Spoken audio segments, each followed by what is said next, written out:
Hi, this is Chris Davis of /Gen Android Community, and this is the Sony smartwatch. It's a compact OLED sub-display. The idea is that you can wear it either on your wrist using the included watch strap, which it just clips to, or you can indeed clip it to your coat or your bag or anything else that you're carrying around with you. And while your phone's in your pocket, you can still see updates from Gmail, for incoming calls, calendar entries, that kind of thing. Now, it works with an application on Sony phones, but you can also download it for other handsets from the Android market, and third-party developers can check out the SDK and create their own applications.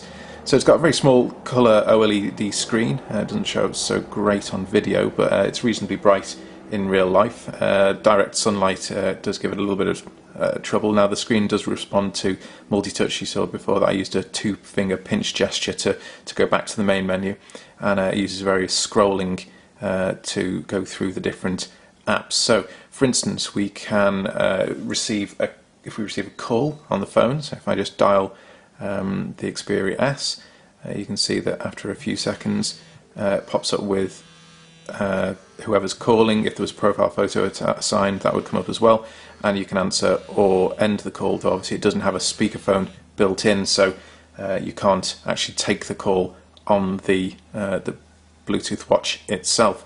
There's also email support, so if I send an email, that should eventually pop up with a notification on the watch. And it's all working over a Bluetooth 3.0 link with the phone.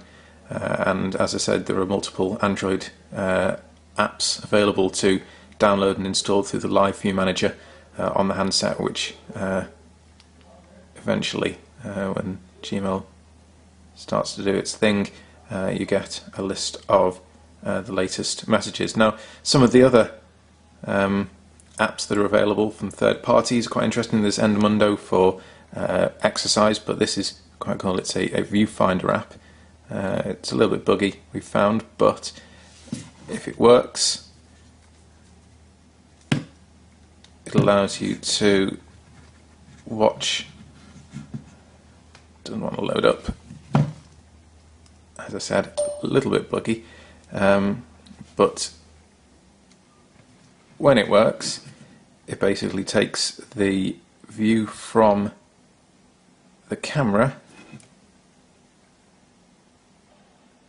I don't know if you can see that very well, but we've got the view from what the camera is looking at streamed over Bluetooth, and I can tap the screen to take a photo, and then they're obviously saved to the phone itself. So it's kind of useful for a little remote control, sort of hands-free spy kit almost, but it is a little bit unstable, so developers are still kind of getting to grips with what it can do. Battery life is rated anything from between a day of sort of very active use to a few days of sort of standby on your wrist.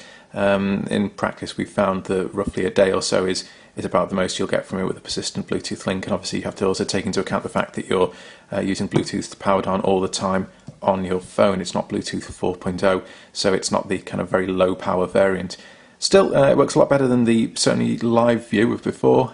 We like it. It's quite a nifty little accessory. Full review up on the site right now. Thanks for watching.